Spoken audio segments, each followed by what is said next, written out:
Good, yeah. So far, so good. Busy. I hear it. And busy and crazy. That's what we were just talking about. Okay, let's call the meeting to order. It's 9:58. I guess that's legal, close to it. Yeah. All right,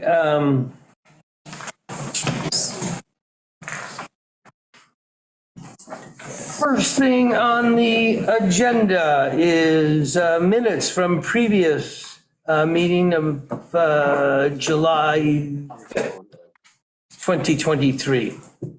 All those, you've seen those, they've been online. There's this copy in front of you. You need to look at them quickly, see any changes. And can I have a motion to approve? please? Motion to approve. Thank you. And the second, good. Any discussion, changes, deletions? All those in favor say aye. Aye. Aye. Okay, those are removed. Green Expo. So, excuse me, sorry, Bo, why don't you do your report first? Okay. So Doc had got some updated numbers for Doxy and the Atovaquan, or whatever the hell it is, For Babesiosis. which is for And Babesiosis. if somebody had, let me just clarify, somebody had asked us several years ago, well, I think there's a big upsurge in babesiosis on the island. And so we started to look at that.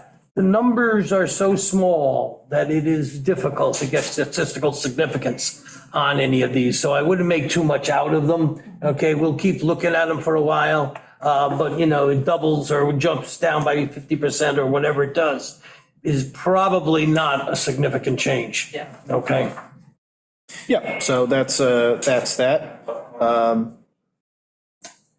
Okay, and as you've seen the doxing, Yeah, Doxy's increased a little bit, right? very But slightly though. overall, I mean, we're really, Right. nothing, Right. So this is reflecting 2022. right. And we are just starting for 2023, seeing the number of Lone Star ticks went up significantly this year. We will at some point get a drag for black-legged ticks. But so far, we have not seen doxycycline go up, the use of doxycycline, very minimally, all right? Don't forget, the little bit that we saw a year ago was during COVID, and we probably had twice as many people on the island as we did on most other years. So maybe not to be unexpected that we saw that. Doxy, for other than Lyme, anything else you're treating? Yeah, and I wish Josh was here because I don't want it to overstep, but I do think it's used for lichiosis, okay? What's that? Oh, it's used for other diseases, okay? It's used for acne, it's used for some of the sexually transmitted diseases, and everything else. This is never and has never been intended to be an exact number or anything else. What we do, it's a relative number.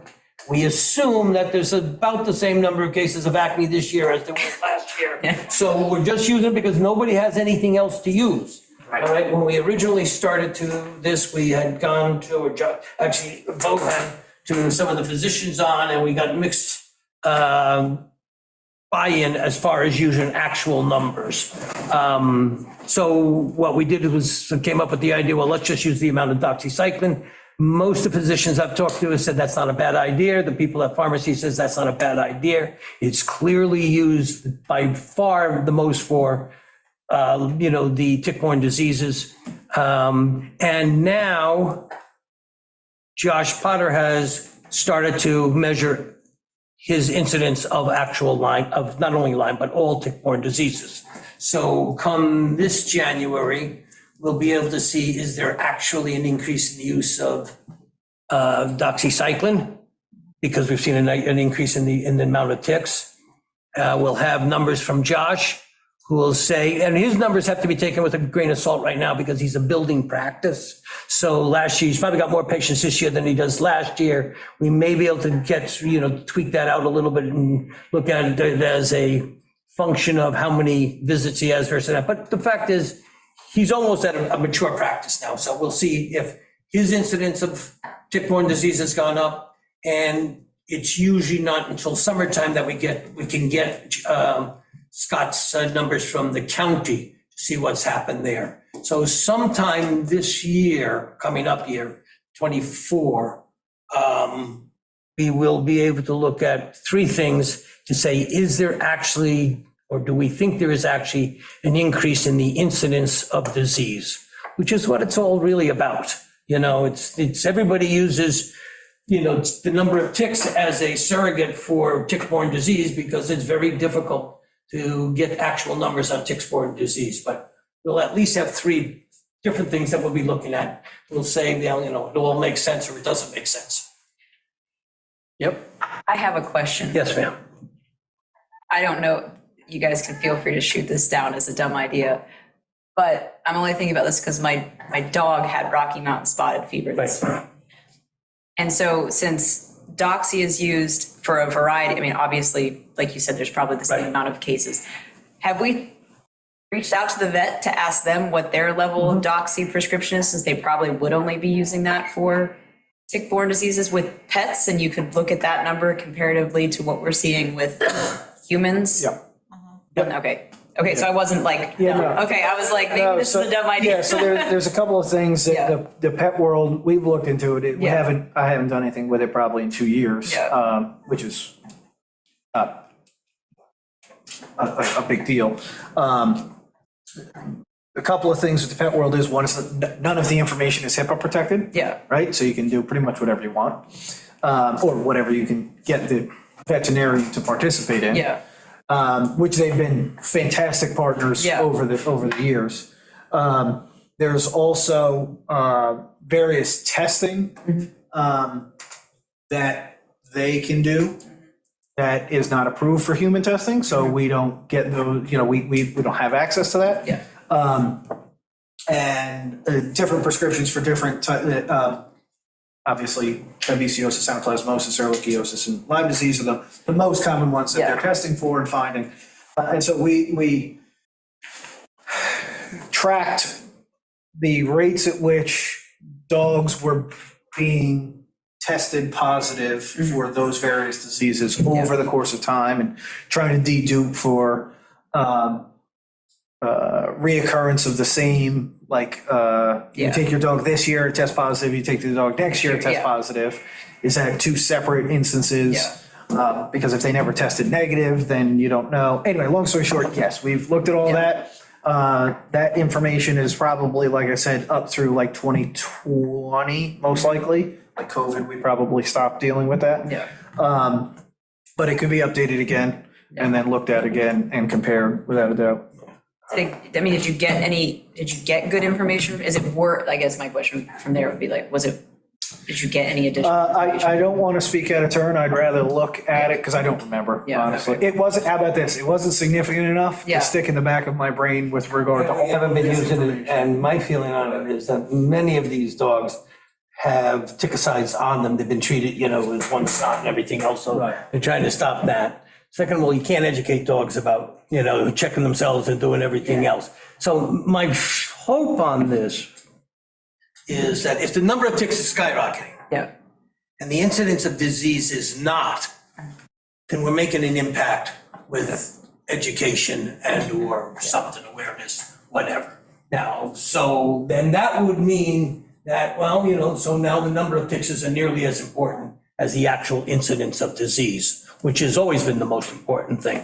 So, As another surrogate, though, in theory, we're going to see and have much easier access to increases in disease prevalence at the critter level. yeah. yeah, right. Because I can go and get the number of dogs that tested positive for anaplasmosis. Right, but isn't that directly equivalent to the number of ticks times the infection rate? Times exposure. Yeah, well, exposure, right. All right, so, right, But so if, again, it's similar For to. exposure is going to be routine. You let your dog out, he runs in the woods and everything else. Right. And what's important is the number of ticks and the infection rate of that ticks, which is obviously the entomological risk of disease. Theoretically, if Theoretically, number right. decrease and or infection rate decrease, there would be a resultant trend that you could see. Right. Yeah, I was just thinking that maybe it would give you a good idea of, again, the trend, but also the disease that seems to be, because I'm sure that they they do this, it's just one, Lyme's is high and then 1 year maybe Lyme is low and you have something else that is prevalent, I assume, because it's a biological thing. Right. So I don't know if that was like an easier way to get to that answer, because of what you're saying is that there's these tests. And yes, I get you can't, like my dog isn't checking herself for ticks. I wish she would. But like, if it would just give you an idea, I'm only thinking about this because like when I took my dog in and she was really sick and they're like, oh yeah, it's Rocky Mountain spotted fever. They're like, the vet told me, they're like, we have seen so many cases of Rocky Mountain spotted fever this year. She's like, and we haven't in the last couple of years. Sorry, that was just where my brain was going with that. Right, yeah. Could give you an idea of like assist with the sort of trending. Yeah, well, I mean, now that you've mentioned it, that would be interesting, because it'd be interesting if Josh is seeing any Rocky Mountain spotted fever. Right. Okay, which, Also, that stuff can generally be used to sort of isolate the tick of concern of the day, like the tick du jour, right? Obviously, quite frequently, people are mostly concerned about Lyme disease, which we know is, generally associated with or exclusively associated with the bite of a black-legged tick and not a Lone Star tick. But the majority of tick encounters and tick frustration people have is actually associated with Lone Star ticks. Yeah. So those, if all of a sudden we start to see diseases, ehrlichiosis, for example, or I believe Rocky Mountain, that's associated with the most prevalent nuisance tick, then changes in that might help us focus on what we're, the enemy of the day, if you will. right. Okay. Any other questions for Bo? Bo, anything else you have? Then the only other thing is something about August 14th, right? Was that Monday, 15th? What's today, Wednesday? Today's Wednesday. 16th, so something about the second Monday in August. Every hunter that pays attention to a calendar elected to contact me and start trying to book their spots. You're included. Yep, so people are aware and interested, and so we are Starting it now. gearing up. All right. Oh, there's no early season. I mean, not that it really affected us much anyway. I There's don't know, no- is there? There isn't any. They gave it to a different county. Good, thank We you. don't have it. Good, excellent. So we're starting with like everybody else. October 1st. Excellent. Glad to hear. That was a very useless effort on everybody's part, It does. which they've done before and found the same thing. So I'm not quite sure why they constantly want to redo the same things that don't work, but The expression is you don't get a bang for your buck. No pun intended. that's it. Okay, I'm gonna move us on. Okay, next is the Green Expo, which is August 26th, I think. Is that Yes, next? Saturday. Saturday, August You already found me to 26th. talk about it. Yeah, I think it goes 11 to 4 or 3, 11 to 3 maybe. And assuming this knee is working for me, I'll be able to be there for a good part of it. And Julie will be there for a good part of it. Anybody else wants to come by and sit at a booth for a while, or at least walk by and say hi? Julie and I have been able to handle it for the last couple of years, and we'll do it again this year. So I brought in, so thanks, Jim, for bringing in the extra materials that you got from Southampton. So we have the tick ID cards, and then I went in my attic and I looked up, we have extra tick-borne disease handbooks, okay? And we still actually have tick keys left, which are the tick removal thing Right. that lady gifted us. Supposed to go over there this week and pick up additional ones that she set aside for us. It's just nice to have an inventory of. Sure. I mean, I got, And then we can check we with, could use more, I think. right, and we can always check here, make sure they have some for handouts. They usually had the, I'll either drop them to your house or I'll bring them up Yeah. Saturday. And then the, I have our tick posters, I have like our tick logo from our committee. We actually have a logo that, I don't know if you guys know, my daughter designed one, we used it a couple years in a row, it's kind of funny looking, but anyway. The other thing I thought of was, I want to show you guys this, so this I made for the Silver Beach Association, Jim knows it. Nice stiff board, I have a QR code account. So the cool thing about this is this really came in handy at all the SBA events, meetings and so forth. If you wanted to think of some link maybe to our page or a specific spot in our page, we can make a QR code and have it big like this and people can just zap it. It really does come in handy rather than somebody trying to write down something or remember what we're saying. Could you? So, yeah, you Next to you. could just No, take no, it, put it in. no, next to you. Okay. Like that. Anyway, so if you guys want, just leave me out. No. Okay, anyway, if you guys want to think of what you want. Yeah, let's put talk on about there. it. I mean, Okay. maybe something specifically educational that we've. Well, the other thing, posted or- Julianne, what we should do is Yeah. look on our website and see one of our, things to do about land management and stuff like that we have there, and maybe make some copies of that, just as handouts again. for We've the done that, you and agreement. I have done We've that done in the that past. before. Yeah. So again, so Yeah. we'll think about that Yeah. before. Yeah. Julia, just give me a little heads up on, what do we, is that physically hanging someplace or is? Yeah, I mean, I brought it to all the SBA meetings, so Okay. it's stiff, it's nice quality board, so I can have this made again for Deer and Tick, and we just put any QR, so the link that you wanna use, you'll turn it into a QR code, someone just puts their phone over it, they can easily go to the website. I think it's easier for people just to do that. So Yeah. you put your phone over the, Yeah, you just, I Over don't there. know, it's You hard to. bring up your camera. Yeah, you- Like you're gonna take a picture and then it'll, at least on iPhone, it'll bring up a little yellow box that you click it. Yeah. And it takes you to the website, Okay. your phone. It works on iPhone and Android too. Yeah, but same thing, like you just turn on your camera and scroll over top Yeah. of it. And somehow it'll give you, either directly take you there or you'll have to click on it. Now, can we Yeah. do that to our website on town, or do we have to go through the town board and make sure that we can? No, you can just, you can do right, that. well, you just put it on there, so that's. All you're doing is providing a link to Just existing. existing town stuff, board, yeah. So we can do that, and then I'm repairing the tick costume, it needs a little work. I'm fixing that, and I also have 2 stuffed ticks, which we could do, like, I think 2 years ago, we did like a little raffle and for Right. kids, We we do- could do a little free raffle, and All I right, have plush ticks that we could give away. give away some ticks. Something, tick of the day or whatever, I don't know. Yes. Okay. Okay, so that's it. So everybody come to Green Expo, we will have a presence there. Next, educational report. Julie, anything else you want to talk about? Oh, yeah, so, I sent, Coco, I sent you some pictures. So this is kind of next, I got some fun stuff to report. So our, archery program is going really well. I think when we had our last meeting, we hadn't actually met yet. I was about to run it.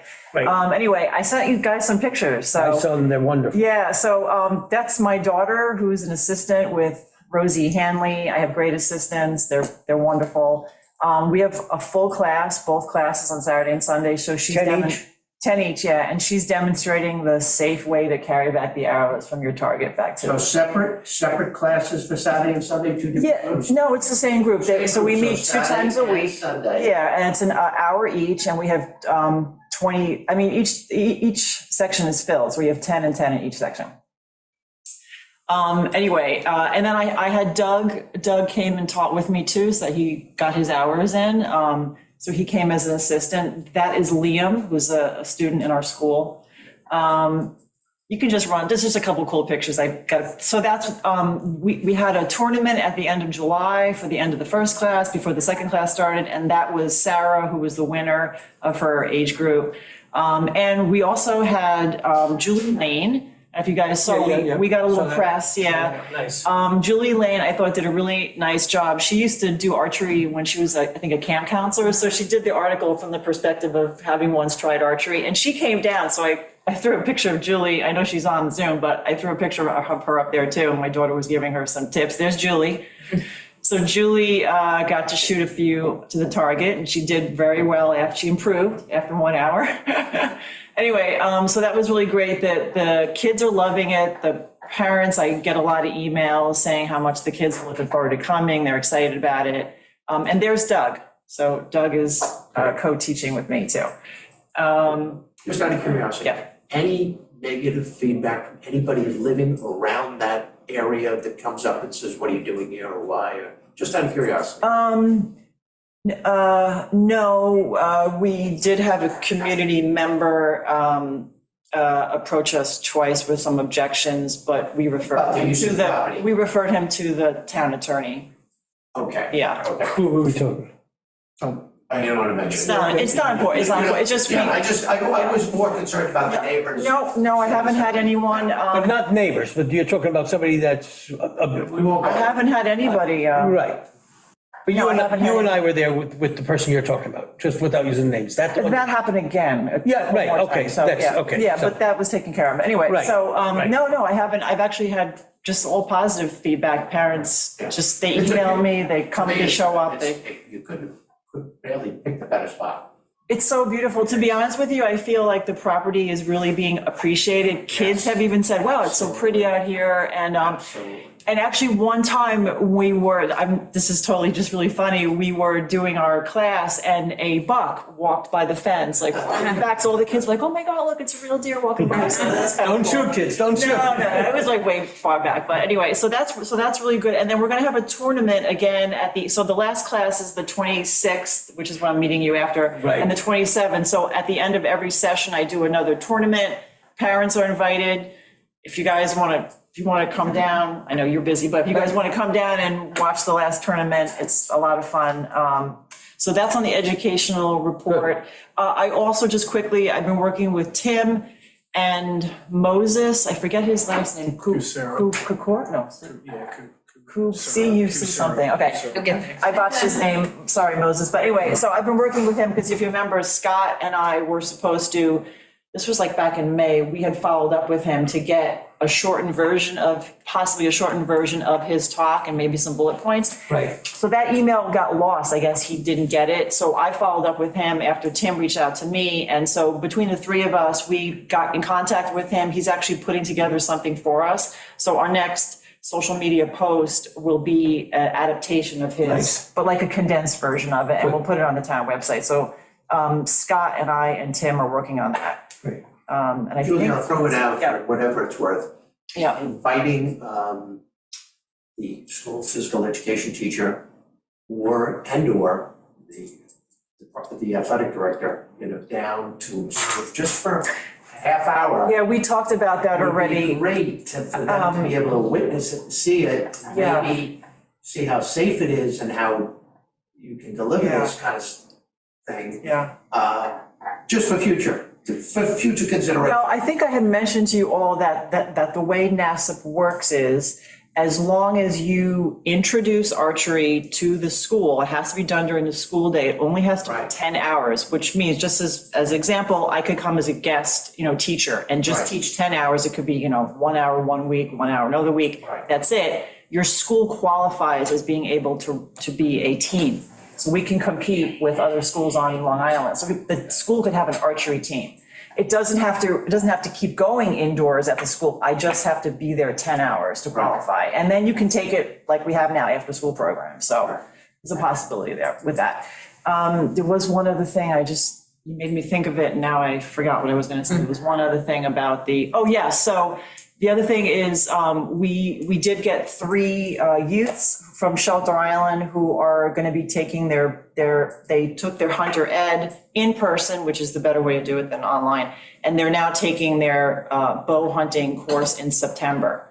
And I'm carpooling those kids because I'm co-teaching it with somebody. So we have 3 Shelter Island, young persons who will be taking their bow hunting and plan to bow hunt in the fall.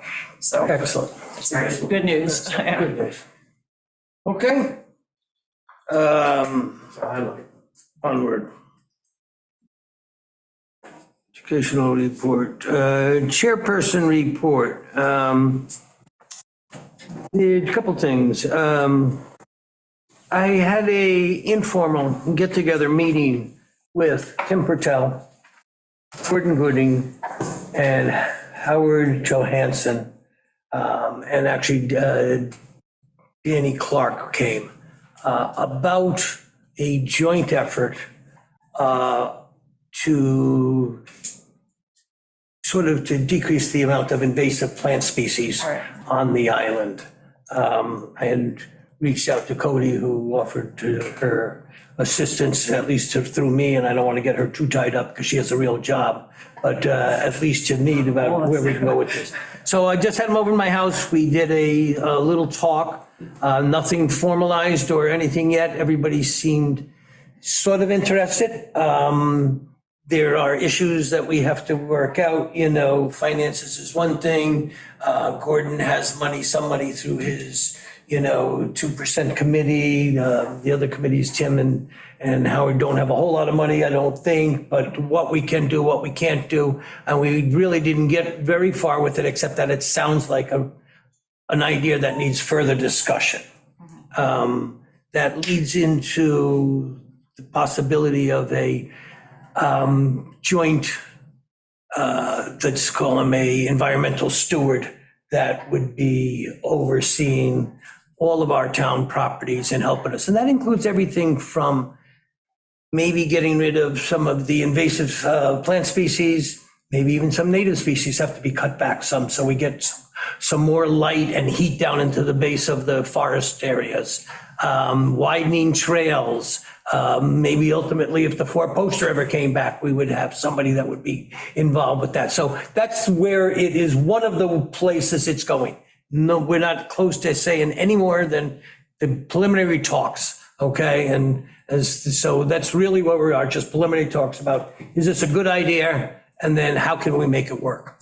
So. If your first-hand experience, Jim, I took my grandson about 2 weeks ago into Riverhead, a place to see a red-headed woodpecker, which I had photographed about 7 or 8 weeks ago, long time, James Pond, the thing right there, and they're there constantly.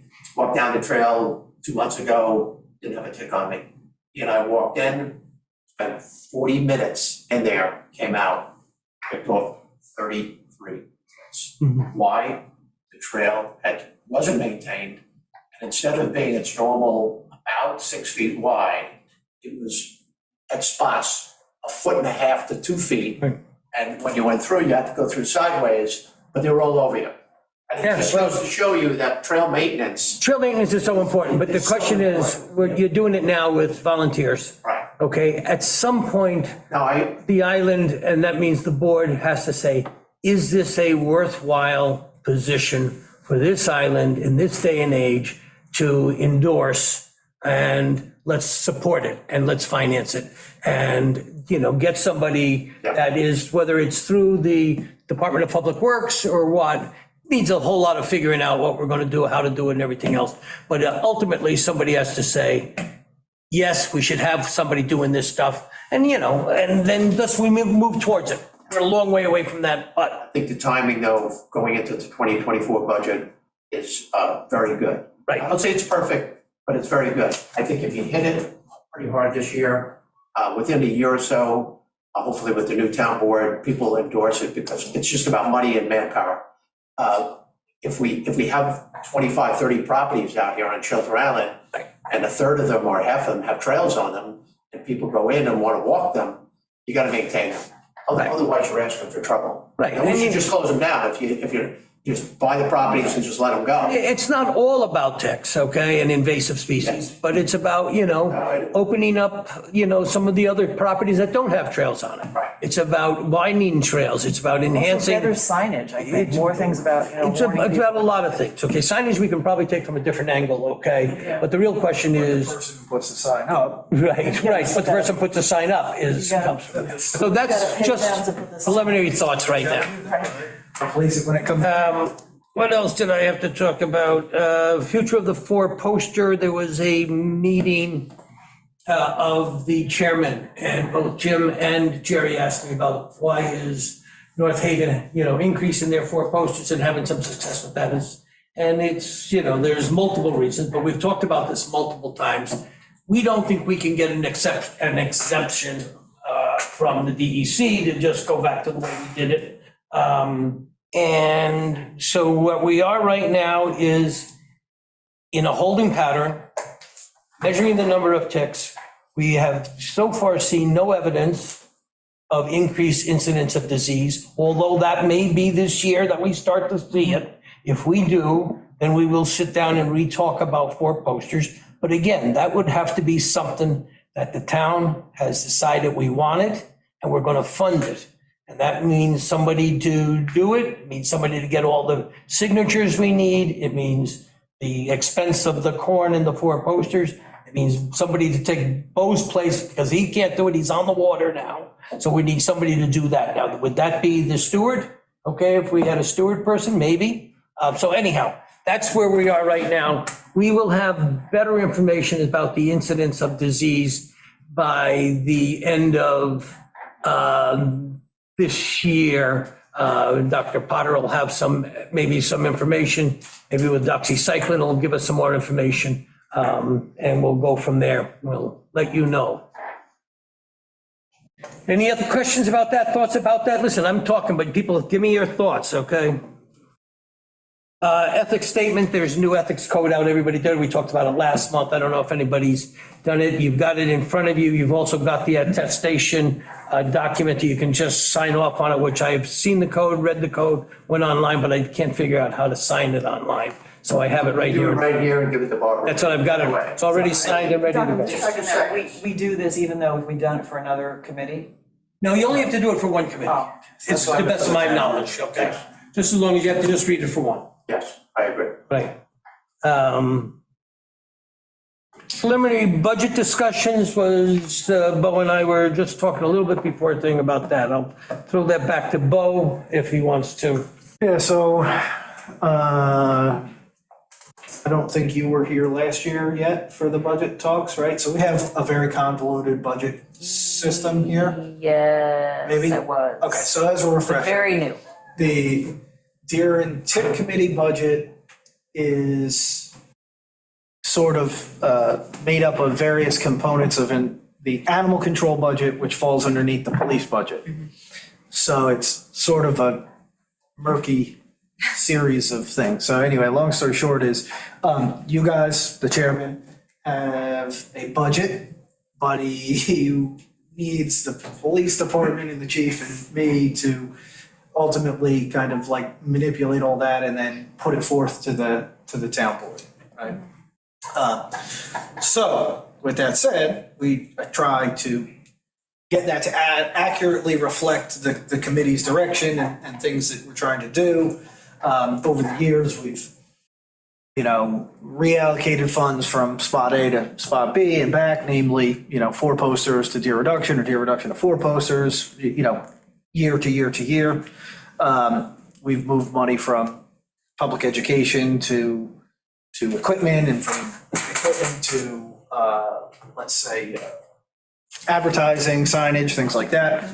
So anyway, long story short, the only real change that I see as the little budget minion would be, we don't have, I don't believe that the committee has any real plan to pursue a flyover for a 4th year in a row. I know that the town board liaison has expressed interest in searching for an alternate use of those funds. I would say that from a management standpoint, the plan going back 3 or 4 years ago regarding a flyover was to obtain 3 years worth of data. So we had a good data set to look at and then potentially skip a year or years rather than try and measure things every year, watching very minor changes. So that leaves the roughly $26,000 that we budgeted in the previous budgets. I would say, either unneeded or up for grabs or available for reallocation to other priorities. Following this previous conversations I've had with Dr. B, it seems to me like there could be an opportunity to reallocate that money to a line or renamed line or new line of the deer and tick side of the budget and earmark that for, we'll call it tick habitat modification efforts on town properties. And having that money available to then essentially pay, if you will, DPW for work that the committee identifies as needing to be done and then requests to be done on a given property. And as an example, I would just use, let's say, committee has identified St. James Woods as a popular hiking and recreation area. The committee's identified a number of invasives in that area.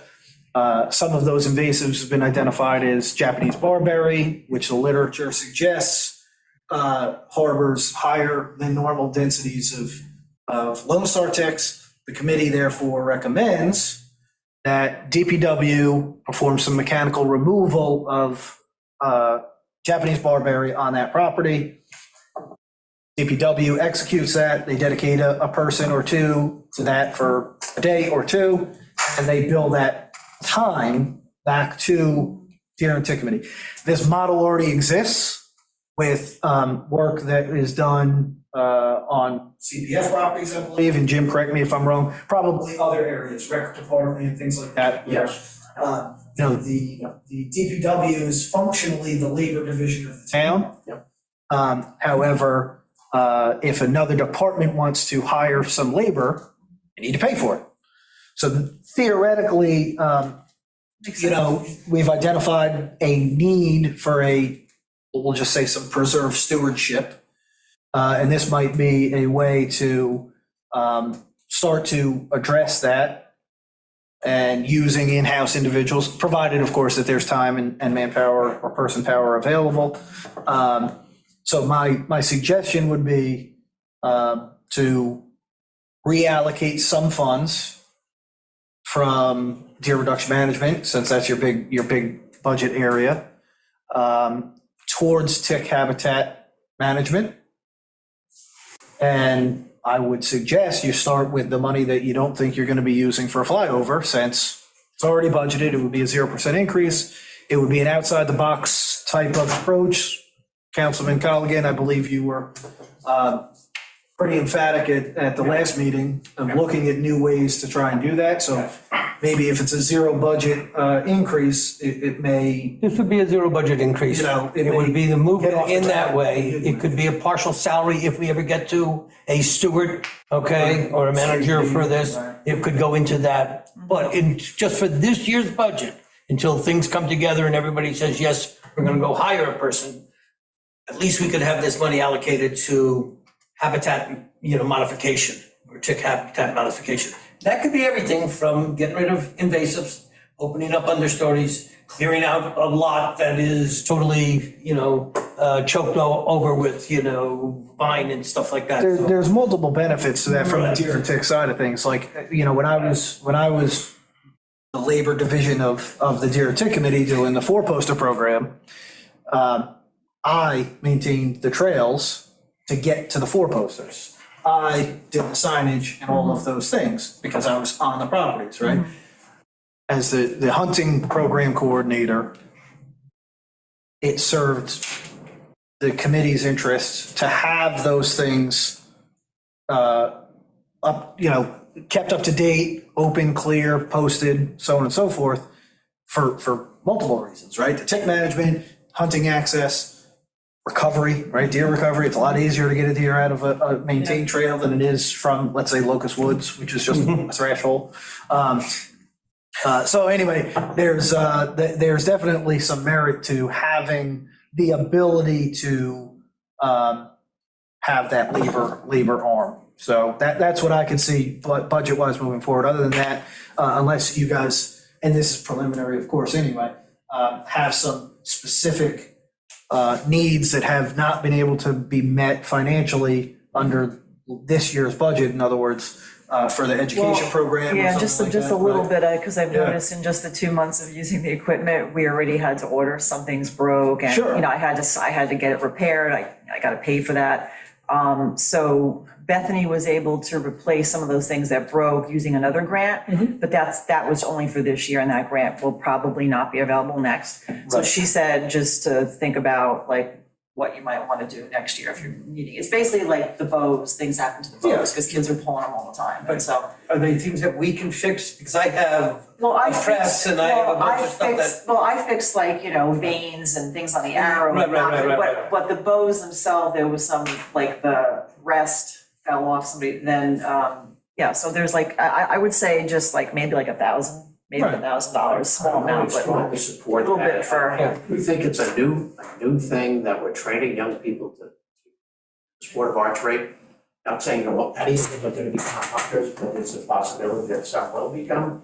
I think it's money well spent. I think we should have money available Yeah. to replace the archery equipment. I think that's a great idea. And I think we had to go through it first and for me to really see it, but now I'm seeing it. So there is use. It's, wear and tear and stuff. Right. So And Julie, but don't it's not be gonna afraid be to- 20, it's not gonna be 26,000. Right, don't be afraid to come and ask me if I can look at it, because I've done 40 years of work Yeah, on my yeah, no, boat. some stuff I've been able to do myself too. Right. But if a limb cracks, the bow's shot. Yeah, no, that's different, Yeah. that's different. It's. But I mean, if a string comes off. Well, the stuff dry like that. fire is it, and we had a casualty, one little casualty of something falling off the truck, but. Right, let's be crystal clear, we're in public format. Yes. The casualty was an equipment casualty. Yes, equipment Casualty. person casualty. All Yeah, right, like, Yes, thank you it's both. No, equipment it's just casualty. yeah.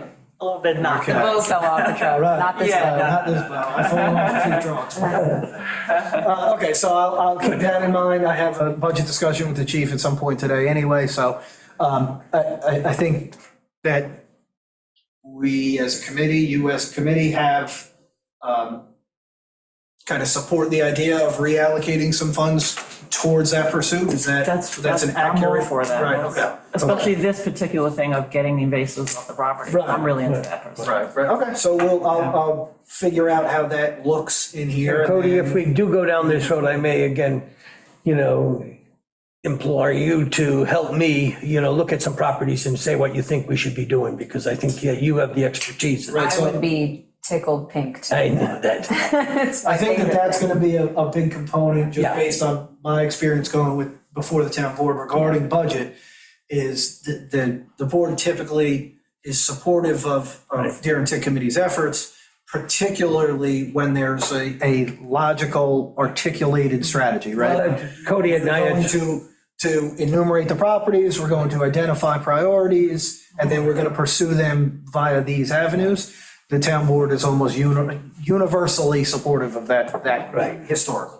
and that's, Cody had mentioned that, first thing we're gonna do is maybe list all the properties you have, okay, and then Well, we'll also, evaluate each one of them. That's But right. this will also be a way for me to sort of drag the other two guys, okay, Gordon and his committee and Howard and his committee in. Can I also towards it. suggest just get some of those papers where they, science-based, where they explained all this about the invasives and ticks? I mean, Tim has some, but Yeah. you have probably have some handy or. Yeah. To be, Right. to be When you like present super for it. focused, right, Yeah, it's, when you it's, present. the interest and the Deer and Tick Committee side is because there is factual, science-based evidence validating these pursuits, right? It's not, we don't like seeing bittersweet, in Satcham's Woods. We know that Barberry harbors higher than normal densities of Lone Star ticks. We want to pursue that because it will have a meaningful impact, according to the science, on users in that area when they're there. I was thinking that it just might be good to have like a file started on that, where you have stuff, Tim has stuff, we just drop it all in there and you have it handy, in case anyone questions. I have You have like stuff too, right? hundreds of PDFs, sorry, I go PFDs a lot because on the water it's a PFD. PFD. Right. PDFs of the literature to support whether it's habitat management, whatever it happens to be. So that's, a lot of it is available on the website under the use. In my discussions with the group, Tim's concern was he'd like to see more literature on actually the incidents or the literature supporting the fact that these invasives actually do carry more ticks, okay, that there's going to be some value to it. And I did a quick, I've been sort of out of commission here for a while, but I did a little bit of looking on it, and it's all over the internet, okay? A lot of it's not great scientific literature, a lot of it's, just one person writing off another person's article and stuff like that, but it's out there. I mean, you can refer back to this committee's published document, right, of control strategy, simplified control That strategies. counts. It literally says in there, modify habitat, right? Yeah. That wasn't opinion, that was Right. direction rooted in literature. Right. That the committee found, substantiated, and then pushed out as good information to the community. So we would be, in theory, the town would be, doing what it says to do. Right. Right, versus what we do now, where we tell other people to do it. Okay. Yeah, my only comments on the budget. Just plain listening to you, I'd like to allocate the $26,000 appropriately. I think the vast majority of that money, whether it's $18,000, $19,000, $20,000, goes into tick habitat management, in terms of just what you said. I think, I love the fact of using the term multiple benefits. Right. You're talking about hunting access, you're talking about deer recovery, you're talking about hiker access. I think we list a whole bunch of things of why this is advantageous to maintain these properties. And I think a bulk of that money should go to that effort.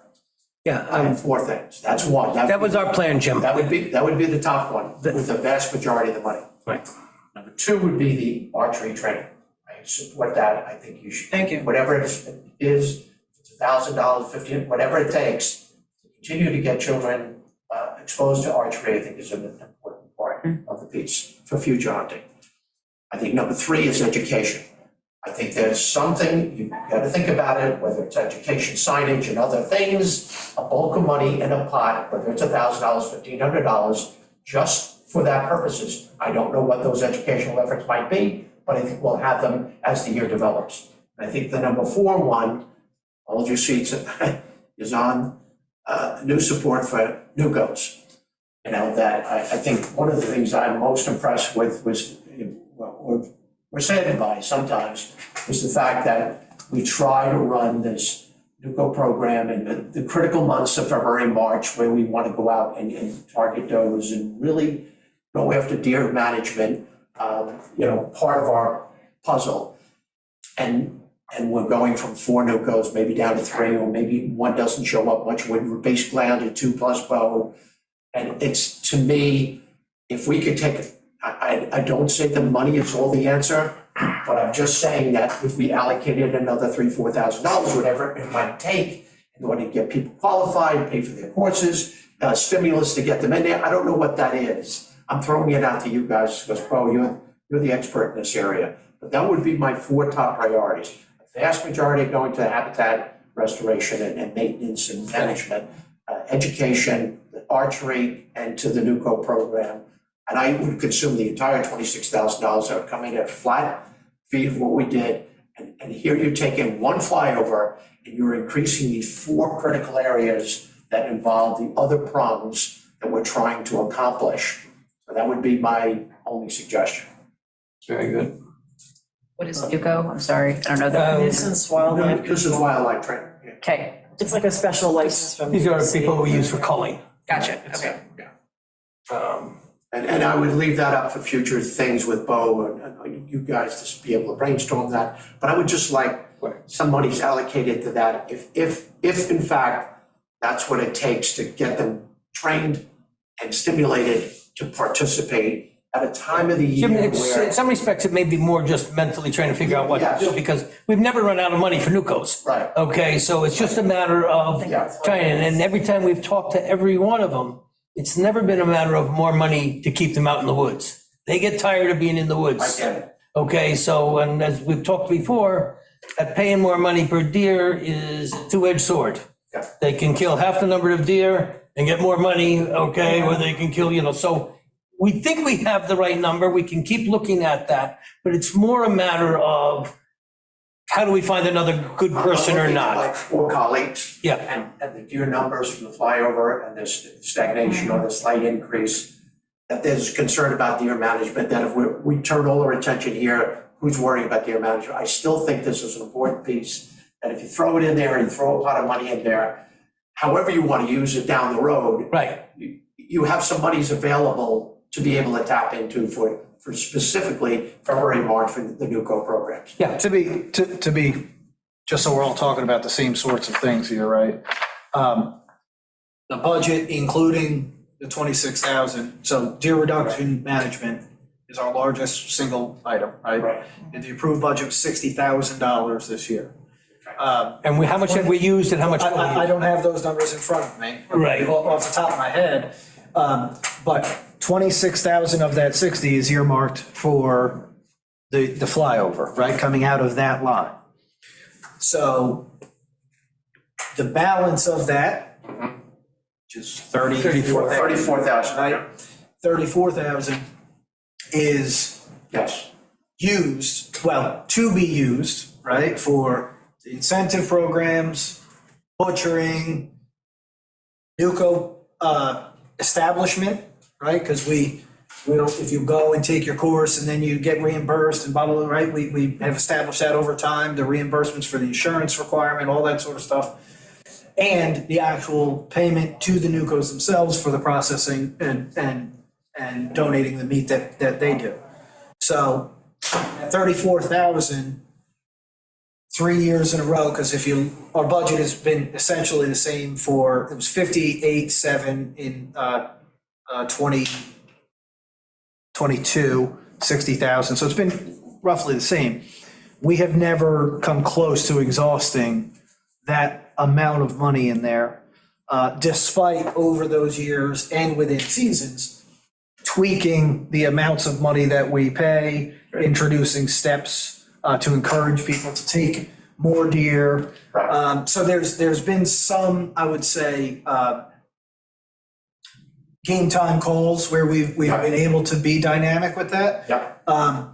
We haven't been able to twist those knobs the right way to really be able to push things to a, oh, wow, look at the difference. Well, what happens if the freezer breaks and we need repair on that? Does that come out of 34,000? So that would almost certainly come out of the deer reduction management line because it's exclusively used for. Okay, for so that, right. my- So in theory, some of that cushion could be consumed very quickly, correct? Right. And so perhaps a better enumeration of that moving forward, and like you said, if we require, let's just say, use a round number, 4,000, I think you said $4,000, in there reserved specifically Yes. for the NUCO component and not for some other thing. Correct. That might be a little better breakdown to help everybody understand exactly, kind of what we're dealing with there. Yeah.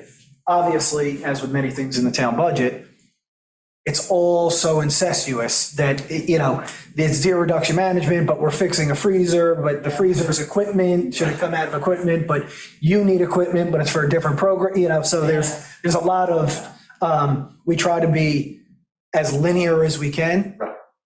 Deer reduction management, hunting program, venison donation program, freezer, equipment, right? So that's how that works with that sort of thing.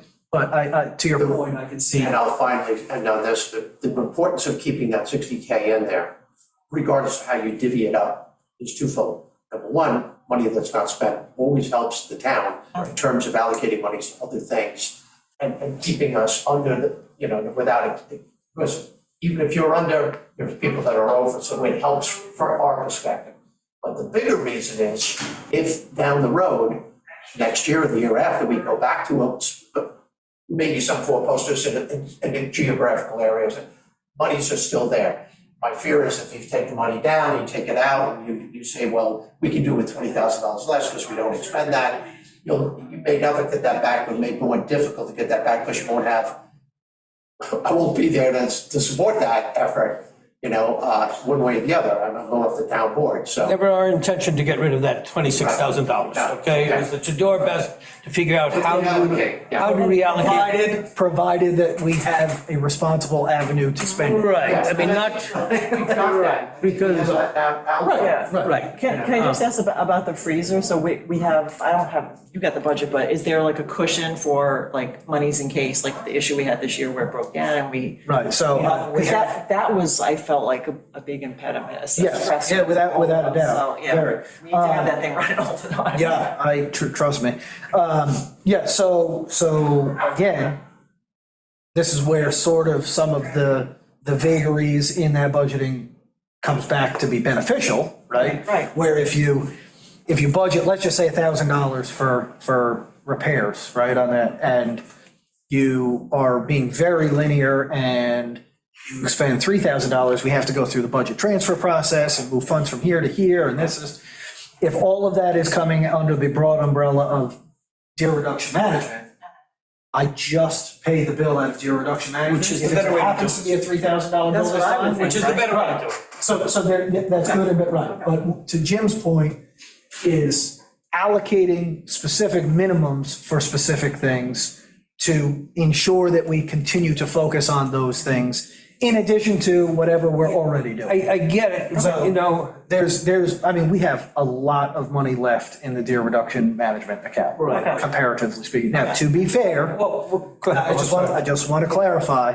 we always, at the budget time, we always have a significant amount of money left in deer reduction management. We always have to explain why that is, and that's because our deer reduction efforts span 2 budget cycles. So the beginning of our deer reduction efforts fall at the tail end of a budget year. Right. So we have to plan and be prepared for It's a good point. fluctuations in butchering, fluctuations in incentive program. Like if I go to turn the freezer on September 10th or 12th, 15th, and it doesn't work, I may need to spend $3,000 getting it fixed like that, right? So that's all part of that. That's why it's kind of budget heavy late into the year. And then ultimately, we use like a third of our budget at the beginning of the year and leave it again until the end of that budget year again. So it's kind of like a very strange, whereas everybody else, not everybody else, but typically in a budget cycle, you know, you have a filled budget on January 1 and people start placing order for things, right? You order your equipment, you hire your people, you do whatever it is, and your budget sort of commensurately decreases throughout the year. We don't have that. We have kind of like a spike in spending and then no spending and then spike in spending again. It's kind of unusual budget. Something just came to my mind that I figured since we're talking budget, I just popped in my head as you were talking about like equipment and so forth. So we've got a couple new hunters that are gonna need guidance and mentorship. So just as an example, Doug and I were talking the other day about going half and half on some double tree stands because we're gonna be mentoring at least 5 newish people, right?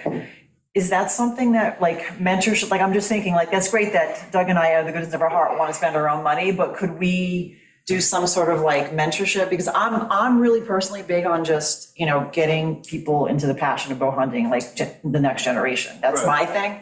And Doug is into that too. So is there some way we could maybe, Yeah. you know, put some money away for like shared equipment where we're teaching people? Yeah. Like, Yeah, so that's something we've talked about a bunch of different times in different Yeah, I ways. know. And ultimately, I think we've had a fairly narrow approach, right? And in saying, well, you shoot a different bow than I shoot, and you shoot, so we can't buy bows, we can't buy arrows, because your arrows are different than my arrows, so buy broadheads, but like et cetera, et cetera. stands you could do. I mean, But there is probably an opportunity where we could help facilitate hunters getting in the field with generic equipment availability, right? We already provide the locations, Right. right? Maybe we have, so let me look into that a little bit. I we have to don't, think about it, we have to be a little careful too, because we don't want the public to look at us and say, oh, we're buying equipment that we're using for just our enjoyment, our hunting and everything else. And I know we're gonna say it's for mentorship,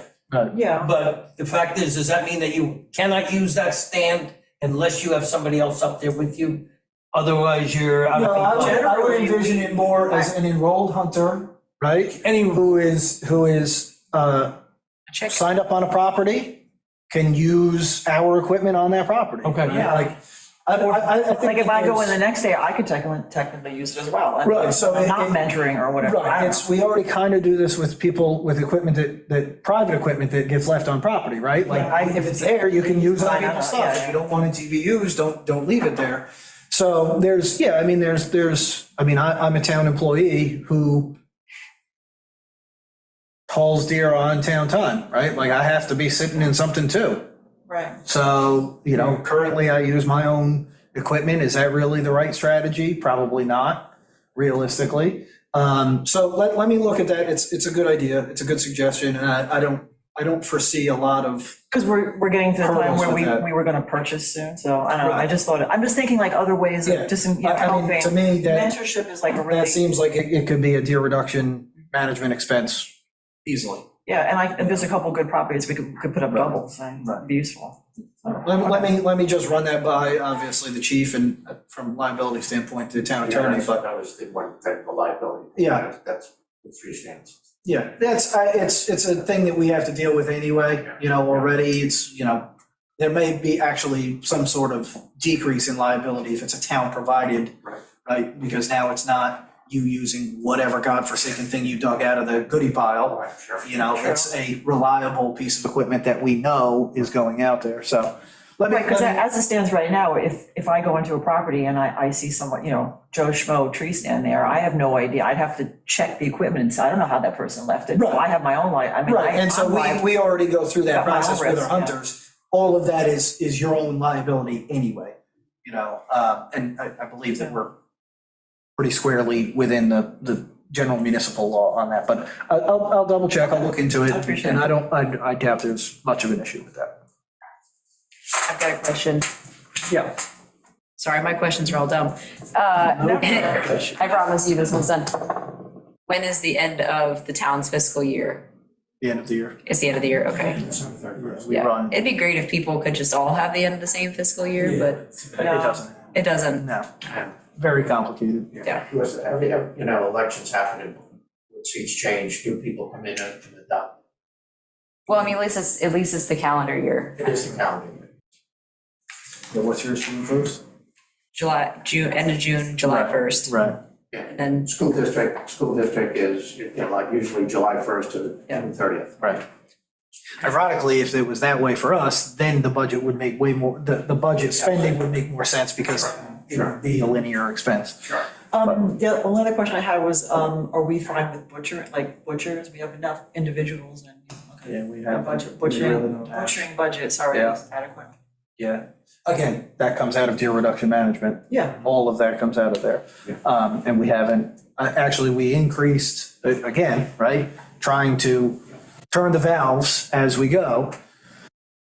When I took over the program in 2016, the butchering fee hadn't changed in like 8 years. And so we raised it then from $75 to $100. And then we didn't touch it again until this past season. We raised it from 100 to 125. Right? Again, trying to get people interested in butchering and also recognizing and appreciating the fact that it's a fair amount of work. People are, you know, they're contract type employees with the town. They have to pay taxes on that money afterwards. We're 1099 in them. Like there's a lot to it for the folks who have now proven to be very, very valuable in that vein. So anyway, nonetheless, we increased that this past year as well. So still haven't depleted funds for that.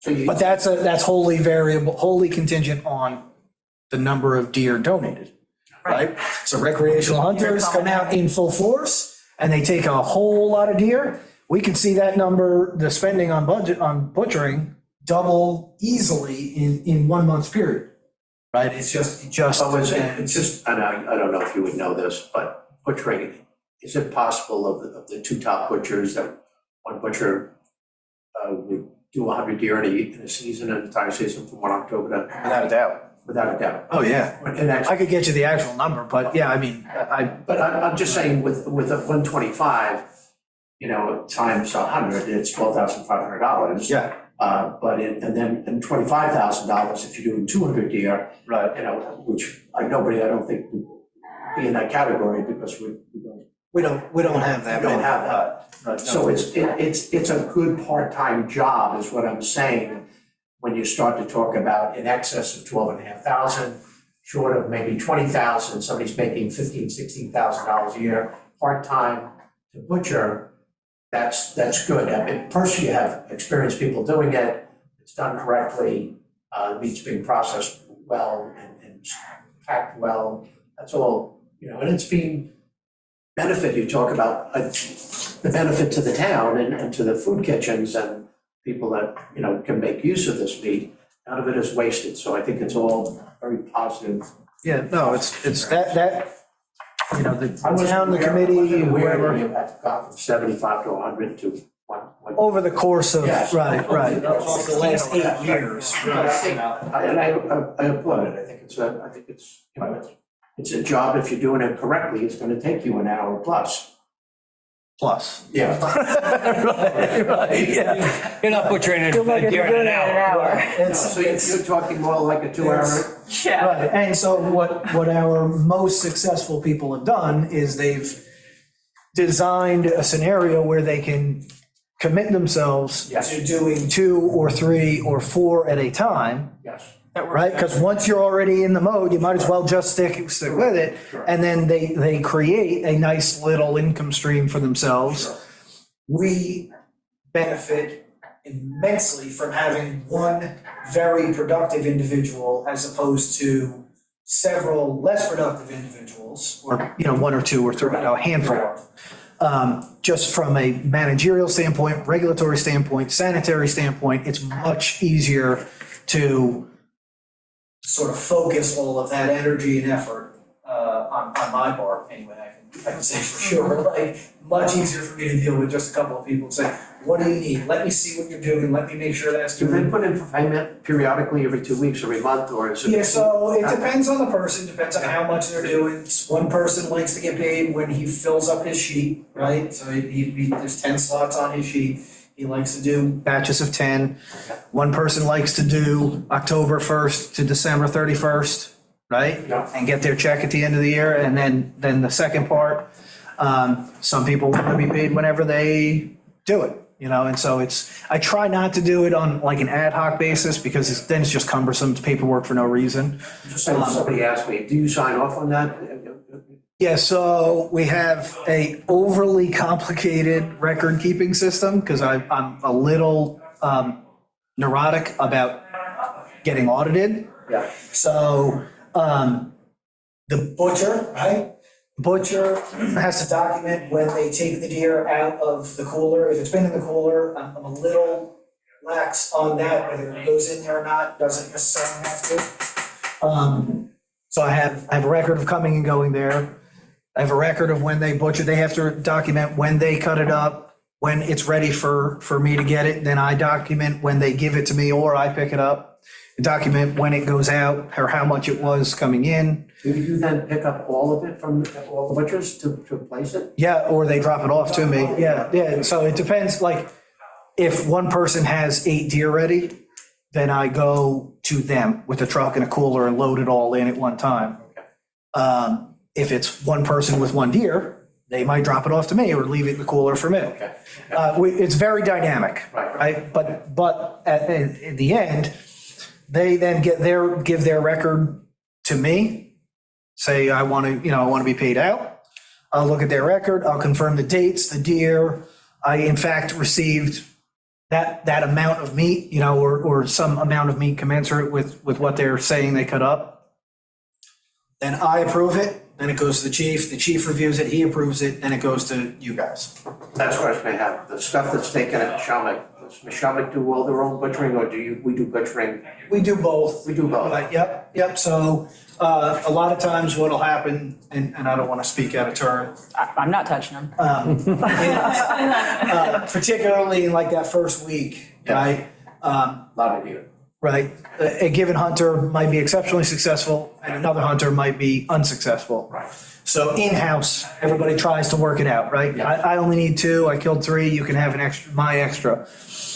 At the end of the 4 days, if there are any deer left over and everybody else has received whatever they wanted to take, Right. then those deer come to us. Okay. Then we take them, process them, and make them available for everybody. So that's kind of the process for it. And then, you talked about, there's, this past year, the town donated whole deer to the Hampton Bays Volunteer Fire Department's game supper. Right. They needed deer, Right. we have them. They just called me up and said, hey, can you get me a couple of deer? Sure. No problem. They came over, they picked them up, no cost to the town, no issue, no nothing. They take the whole deer. Okay. the Hunters of Color program. Oh, yeah. Right, when they were in Mashamik, they weren't particularly successful. Surprise. However, they wanted deer to be able to demonstrate to the hunters how to process a deer. So we provided deer for them in that outlet. No cost to the town, so there's a lot of, an immense amount of moving parts with all of it. Like people say, well, what do you do? What does it happen? Like. Well, I asked a question because I think for a long time, I've never heard some of this information. Right. And I don't think the town board fully appreciates your involvement. I can agree. Are you doing that all via Would anybody paper? like a tick anecdote? This is Not a joke, but true statistics. active. One quick one. This is, yeah, I mean. Right. We kept for years what we call the tick wall of fame in our kitchen, on the door. Take ticks off of ourselves and the dog and put an index card. And, where it came from, the date, so forth, in case something untoward happened. Each year, we'd probably get the entire front door, front plaster and the back, probably well over 100 ticks. Started spraying the property, no change for 3 seasons. This is a waste of money. The 4 posters went in, and within about a year, they dropped to about 3 cards in the summer. And that persisted during the time the 4 posters. And when they pulled them, back up. I mean, it was like, That's a like good story, clockwork. actually. Well, I mean, that's an anecdotal story, but it's absolutely true, and we have statistics to show it. Yeah, no, I'm telling you, I just, sorry? Jim Pugh. Oh, yeah, Yeah. yes. Jim Pugh. Gentlemen, I'm sorry, I have to get going, I have physical therapy. That's okay, no, I didn't mean to take your time, but I'm voting for 4 posters. Whatever, my take is whatever untoward happens because of them is minimized compared to the problems you get when you come down with a tick disease, Well, And some people think that we lost the 4 posters because they didn't work, but in I'll tell you, they were- fuzzy logic, we lost them because they do work, okay? They were- If they wanted to, Governor Cuomo wanted to put them in the state parks, he asked them to give them the rules and regs, rules at every 40 acres, and that's why we lost them, okay? We can't get. I hear you, I'm just. I do. Right here. Do you want, does any, excuse me, Jim, sorry. We just make a motion. I'm gonna take care of this. I have to go to physical therapy. Does anybody have anything else to say? Yeah, I'm good. Jim, you're finished, everybody else? Okay, Can I- thank you for your ear. Can I have a motion to, Good work. can I have a motion to end the meeting? Yes, I'll make the motion. Thank you, okay. Sorry to do that to everybody, No, but. no, it's